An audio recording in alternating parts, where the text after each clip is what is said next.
Estella! Estella, wake up!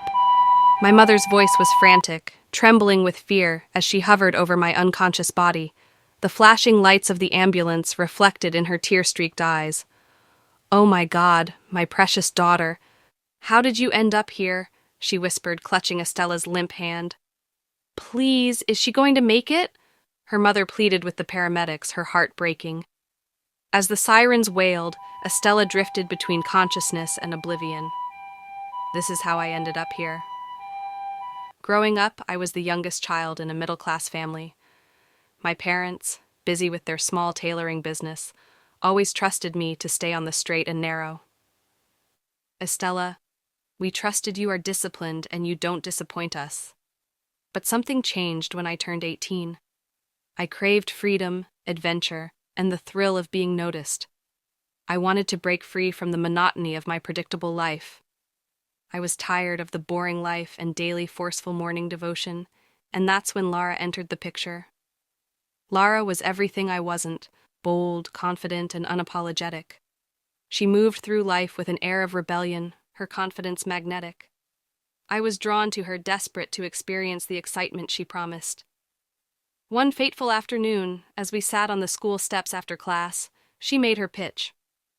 "There's a party this weekend," she said, her eyes glinting with mischief. "You've got to come. It'll be fun." I hesitated. My parents would never allow it. But Lara's laugh was infectious, her energy intoxicating. "Don't be so boring, Esther. You only live once," she said, throwing her arm around my shoulders. It was that night, the night I lied to my parents, snuck out of the house, and stepped into a world of loud music, flashing lights, and endless possibilities, that my life began to spiral. The music thumped in my chest as I walked into the dimly lit room, filled with the chatter and laughter of people who seemed to be having the time of their lives. Lara led the way, confidently weaving through the crowd, tossing a smile here, a wave there. I trailed behind, nervous but exhilarated. This was my first real party. "Loosen up, Esther," Lara said, handing me a red cup filled with something fizzy and sweet. "You're not here to play teacher's pet." I took a hesitant sip and let the drink warm me, emboldening me as the night wore on. Lara introduced me to her friends, who all seemed older, worldly, and so much cooler than anyone I'd ever known. One of them, a guy named Kenny, zeroed in on me immediately. "You've got a smile that could light up a room," he said, leaning in close. His cologne was intoxicating, and his attention made my head spin. The night blurred into a series of laughs, dances, and stolen glances. For the first time, I felt seen, like I wasn't just the quiet girl from a strict household. But when I got home just before dawn, sneaking back into my room, guilt settled in my chest. My parents didn't know, and that made it thrilling, but also terrifying. That party was the beginning of my double life. I still went to school and did my chores, but every weekend, I was out with Lara and her crew. I learned how to dress, how to talk, and how to flirt. Before long, I was sneaking out almost every weekend. I started dating an older guy, Kenny, who had money to spare, and a charm I couldn't resist. When I got home one night, I was faced with questions. "Where were you last night?" my mom asked. "Is there something you're hiding from us?" Her brow furrowed as she folded laundry. "At Lara's.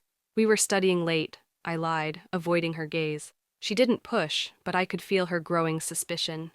My parents were too busy with work to dig deeper, and that gave me room to explore more of the life I was quickly becoming addicted to. My grades slipped, and my parents grew suspicious, but I always managed to lie my way out of trouble. I didn't bother because it was just the first semester of university, and I've a long way to go. As Lara leaned back against the sofa, swirling her glass of wine with a sly smile. "You know, Estella, you can't keep living like this. Your parents are nice and all, but they're holding you back. You're practically an adult now." Estella sighed. "They're strict because they love me, Lara. But sometimes I feel trapped. I just don't see how moving out is even possible. They'd never agree." "That's where you're wrong," Lara said, sitting up. "You just have to play your cards right. Look, I've been in your shoes. They think they're protecting you, But what they're really doing is stifling you. If you want to move out, you've got to convince them it's for the best. Estella frowned. And how do I do that? They'll just see it as me rebelling. Lara smirked. Not if you approach it differently. Start being the perfect daughter, help around the house, stay out of trouble, focus on your studies. Then, after a few weeks, tell them you want to move out to focus on school or a job. Make it sound mature and responsible. They'll come around. But where would I even go? Estella asked, her voice uncertain. I've got that covered, Lara said confidently. We'll find an apartment. I'll even help with the rent. Estella raised an eyebrow. You? How? Lara's smile widened. You forget I've got connections. Our sugar daddies have deep pockets, and they'd love for us to have more free time. It's a win-win. Estella hesitated. I don't know, Lara. It feels wrong. And what if my parents find out where the money's coming from? They won't, Lara assured her. You're overthinking it. This is your chance to live your life, Estella. No curfews, no lectures, no guilt trips, just freedom. After a long silence, Estella nodded. Okay, I'll try. But they're stubborn. It'll take time. Lara grinned. That's the spirit. Just trust me. By the time we're done, they'll practically beg you to move out. Estella followed Lara's advice to the letter. She helped around the house, kept her grades up. Her parents noticed the change. You've been so responsible lately, her mother said one evening, pride in her voice. I'm proud of you, but is there a reason why you're doing this? I know you very well. When Estella finally broached the topic of moving out, she framed it as a way to focus on her studies and become more independent and even find a job to do. Her parents were hesitant at first, but her newfound maturity and relentless persistence wore them down. If you think this is what's best for you, we'll support you, her father said reluctantly. Thank you, Estella said, forcing a smile. Deep down, she wasn't sure if she'd made the right decision, but it was too late to turn back now. When Estella and Lara finally moved into their sleek, high-rise apartment, life seemed perfect.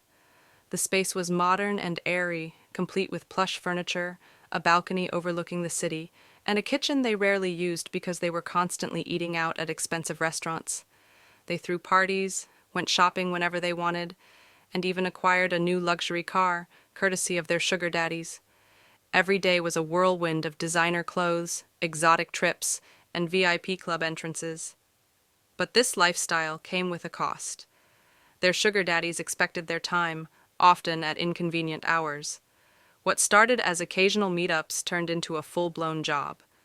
Lara and Estella were constantly running to appointments with wealthy men who saw them as arm candy, paying them handsomely to keep up appearances at corporate events, dinners, and even private getaways. Rest?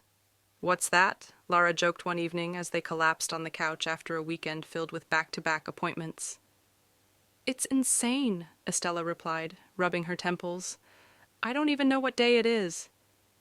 But look at what we have, Lara said, gesturing around the room. You think we'd have this if we were sitting at home doing homework? No way. This is freedom, babe.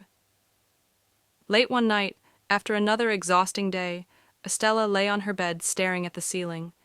The shimmering city lights filtered through the curtains, but they didn't bring her the comfort they once did. Her thoughts raced. I'm not even poor. My parents gave me everything. So why am I even doing this? Her chest tightened with guilt. She remembered the sacrifices her parents made to ensure she never lacked anything. Sure, they had been strict, but she had never been in need. So why I am entangled in this life? It's just a phase, she whispered to herself. I'll stop after December. I'll save up and enjoy Daddy December. Parties, concerts, and vacations. Then I'm done. But deep down, Estella wasn't sure if she could escape so easily. The allure of the money and luxury had a grip on her, and she feared what would happen if she tried to leave it all behind. One day, Estella drove her brand-new luxury car into her parents' driveway, her heart pounding as she imagined their reaction. As she stepped out, her father emerged from the house, his face a mixture of shock and suspicion. "Jesus, Estella! Where did you get this car?" he exclaimed, his voice trembling. Her mother joined him, clutching her chest. Estella, talk to us. This is not normal. Estella smiled nervously, adjusting her sunglasses. Relax, Dad, Mom. It's not what you think. It's a gift. One of my bosses gave it to me after I saved the company from fraudsters. Her parents exchanged doubtful glances. A gift? For saving your company? And this? Her father gestured toward the trunk filled with expensive shopping bags. Estella laughed, trying to sound casual. Yes, Dad. They were really grateful. Look, I even brought you gifts. She handed them an envelope stuffed with cash and expensive items from her bags. Her mother shook her head, her face solemn. Estella, I've had dreams. Dreams that you've started doing illegal things. If there's something you're hiding, tell me now. I don't want you to regret this later. Estella froze for a moment, but quickly masked her unease with a smile. Mom, you worry too much. I'm fine, really. She kissed her on the cheek and added, I need to head back now. I'll visit again soon. As she drove away, her stomach churned with guilt. She said to herself, they'll never forgive me if they know the truth, she thought, gripping the steering wheel tighter. Life went back to normal, and it was a lovely Friday afternoon. Estella lounged on the sofa, chatting and laughing with Lara. Everything seemed normal until a sudden wave of nausea hit her. She clamped her hand over her mouth and darted to the bathroom, throwing up violently. When she returned, pale and shaken, Lara raised an eyebrow. What's wrong with you? I don't know, Estella stammered. I've been feeling weird lately. What if I'm pregnant? Lara's eyes widened. We need to do a test, like now. An hour later, Estella stared at the positive result, her hands trembling. Her world collapsed. Number, this can't be happening, she whispered, tears streaming down her face.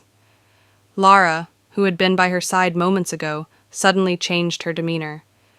Well, that's your problem now, she said coldly, grabbing her purse. I have a client to meet. Lara, wait!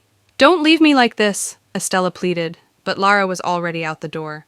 Left with no choice, Estella decided to visit her main sugar daddy's house for help. She arrived, her heart pounding, but was met at the door by his wife, a stern-looking woman with sharp eyes. Hey, stand where you are. Who are you? The woman demanded. I need to talk to your husband, Estella stammered. The wife's gaze hardened. My husband? Why? What's going on? Estella hesitated, but desperation pushed her forward. I'm pregnant with his child. The wife's face turned crimson. You are pregnant with his what, you little tramp? You think you can come here and ruin my marriage? No, please, I'm just... The wife grabbed a broomstick. You better get out of here. Get out! Get out before I kill you! Panicked, Estella fled, the broomstick narrowly missing her head. As she rushed out onto the street, tears blurring her vision, she barely noticed the car speeding toward her.